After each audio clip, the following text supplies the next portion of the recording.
Temaşavanên hêja ez gihîştim dawiya vê qutiya alavên darkolandinê. Bi rastî em Kurd divê gelek hêz û gelek lêkolîn û perwerde û bi rojane li ser zimanê Kurdî biponijin û xebatê bikin.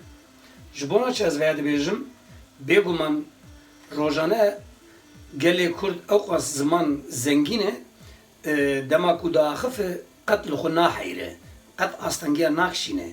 Lê dema mirov dikeve nava xebatekî û nav lê bike an jî tiştekî jê re bibêje, her çarparçeyê Kurdistanê wek zimanê alemê di alavekî de ne hemfikir e, ya jî hîn tê negihîştiye. Ev welatê em lê dijîn, dema ku başûrê vî welatî veya ramî hemwelatiyê xwe yê bakur bide, ew ya bê tereddût û di yek saniyê de karî bêje direk silmesa.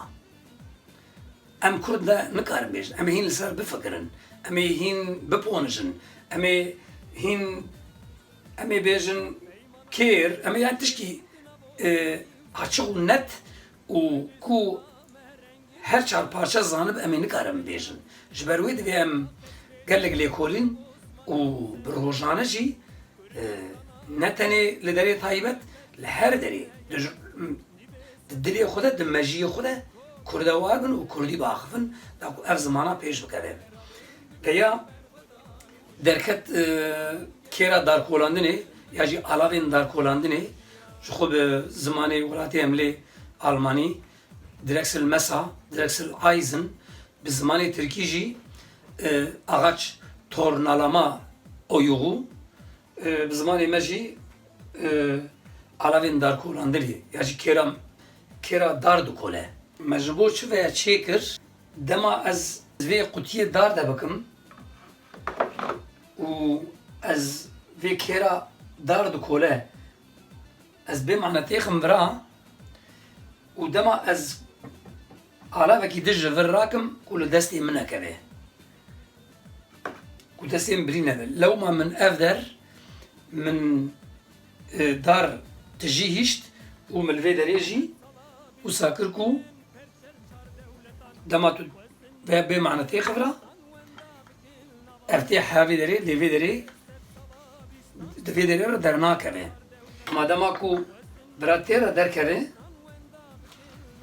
devê veya pir û pir tû ji û dema ez rakim vî alavî, vî eşyayî, wê çavê dikare li destê min keve, destê min jî birîn bibe.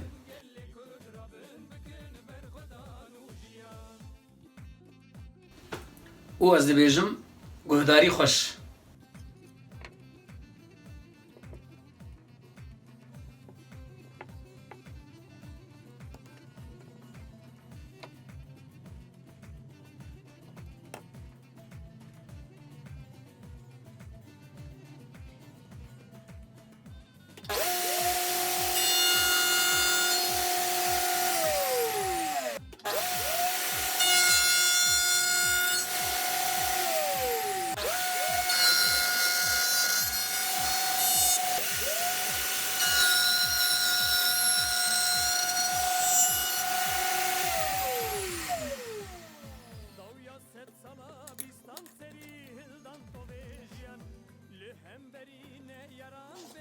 Çiçek al Kurdistan, Davya set sana bistan seri.